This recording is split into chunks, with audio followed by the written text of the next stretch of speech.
আবু ইসহাক নামটা তো আমরা অনেকেই শুনেছি, তাই মা? কিন্তু ঠিক কী কারণে তিনি বাংলা সাহিত্যে এত বড় একজন ব্যক্তিত্ব? চলেন আজ সেই গল্পটাই একটু জেনে আসা যাক। আমাদের এই আলোচনার শুরুটা হবে একটা সাল দিয়ে, ১৯৬০। এখন মনে হতে পারে একটা সাল নিয়ে এত কথা কেন? কারণটা হলো এই একটা বছরেই আবু ইসহাকের জীবনে এমন কিছু ঘটেছিল যা তার পুরো ক্যারিয়ারকেই অন্য এক উচ্চতায় নিয়ে যায়।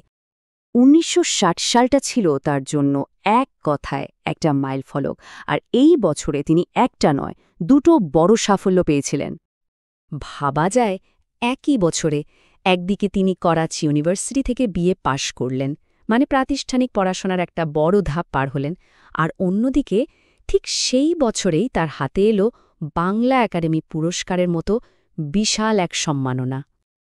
আর এই যে বাংলা একাডেমি পুরস্কার, এটা কিন্তু এমনি এমনি আসেনি। এটা ছিল উপন্যাসে তার অসাধারণ কাজের স্বীকৃতি। আর সেই কাজের কথা বললেই যে নামটা সবার আগে আসে, সেটা হলো তার কালজয়ী সৃষ্টি সূর্য দীঘলবাড়ি। তো এই যে এত বড় একজন সাহিত্যিক, তার শুরুটা আসলে কোথায় হয়েছিল? চলুন এবার একটু তার শিকড়ের গল্পে ফেরা যাক। আবু ইসহাকের জন্ম কিন্তু শরীয়তপুরের খুব সাধারণ একটা গ্রাম, শিরঙ্গলে, ১৯২৬ সালে। পড়াশোনার পর সরকারি চাকরিতেও ঢুকেছিলেন, কিন্তু দেখুন তার আসল পরিচিতিটা এলো সেই বিখ্যাত ১৯৬০ সালেই, আর ২০০৩ সালে ঢাকায় তার জীবনাবসান হয়। আচ্ছা, তার জীবন সম্পর্কে তো জানলাম, কিন্তু তার লেখার জগৎটা কেমন ছিল? ঠিক কী নিয়ে লিখতেন তিনি?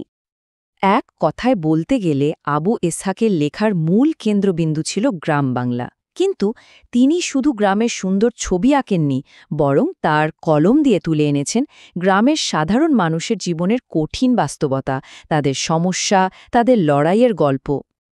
আর এই বাস্তবতাকে তুলে ধরার সবচেয়ে সেরা উদাহরণ যদি কিছু থাকে, তবে সেটা হলো সূর্য দীঘলবাড়ি।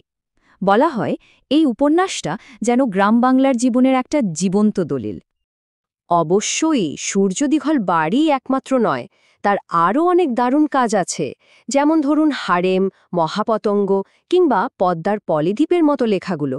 প্রত্যেকটাই কিন্তু তার অসাধারণ প্রতিভার স্বাক্ষর বহন করে। তাহলে সব মিলিয়ে একজন আবু ইসহাককে আমরা কিভাবে মনে রাখব? বাংলা সাহিত্যে তার আসল অবদানটা কি ছিল? খুব সহজ করে বললে, তিনি তার লেখার মাধ্যমে গ্রাম বাংলাকে অমর করে দিয়ে গেছেন। তার উপন্যাসের পাতায় পাতায় যে গ্রামের ছবি আমরা দেখি, যে মানুষগুলোর সাথে আমাদের পরিচয় হয়, তারা আজও যেন জীবন্ত। শেষ করার আগে একটা প্রশ্ন। আবু ইসহাক যে সময়ের গ্রামের ছবি এঁকেছিলেন, সে গ্রাম তো আজ আর নেই, অনেক বদলে গেছে। কিন্তু মানুষের ভেতরের লড়াই, তাদের সংকট, তাদের সম্পর্কের গল্পগুলো, সেগুলো কি আজও একই রকম প্রাসঙ্গিক নয়? একটু ভেবে দেখার মতো, তাই না?